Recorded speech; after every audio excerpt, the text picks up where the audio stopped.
24 કલાકની અંદર બોટાદની જનતાના આરોગ્યમાં વધારો કરવા માટે એક 75 લાખ કરતાં વધારે રકમની આઈસીયુ એમ્બ્યુલન્સ આજે આપણને ફાળવી દીધી છે. તે બદલ હું માનનીય મુખ્યમંત્રીશ્રીનો અને આરોગ્ય વિભાગનો ખૂબ ખૂબ આભાર માનું છું.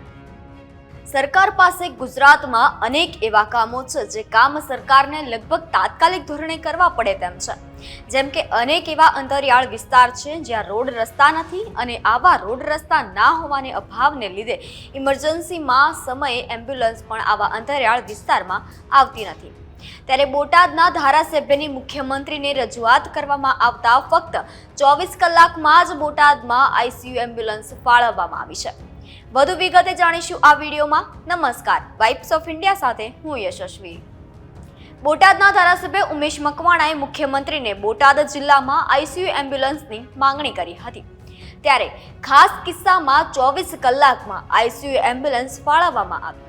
બોટાદ જિલ્લા બન્યાને 13 વર્ષ થયા હોવા છતાં પણ એક પણ સરકારી એમ્બ્યુલન્સ ન હતી. જે આઈસીયુ એમ્બ્યુલન્સ હતી તે પણ પ્રાઇવેટ હતી, જેના ભાડા પણ 24 રૂપિયા હોવાથી ગરીબ વર્ગને પોસાય તેમ ન હતું. ત્યારે આજે ધારાસભ્યના સફળ રજૂઆતથી બોટાદ જિલ્લાની સોનાવલા હોસ્પિટલને આઈસીયુ એમ્બ્યુલન્સ ફાળવવામાં આવી છે. ત્યારે સાંભળીએ બોટાદના ધારાસભ્ય ઉમેશ મકવાણાએ શું કહ્યું. આજે બોટાદની જનતા માટે ખૂબ જ આનંદનો સમય છે. માનનીય મુખ્યમંત્રીશ્રીને 2 દિવસ પહેલાં મુખ્યમંત્રીશ્રીએ જ્યારે અમને ડિનર ઉપર બોલાયા હતા ત્યારે બોટાદની જનતા વતી મેં વિવિધ 3 માંગણીઓ કરવામાં આવી હતી. જેમાં બોટાદ જિલ્લો બન્યો ત્યારથી આપણે એક આઈસીયુ એમ્બ્યુલન્સની ખાસ જરૂર હતી. એ એક આઈસીયુ એમ્બ્યુલન્સની માંગણી કરવામાં આવી હતી.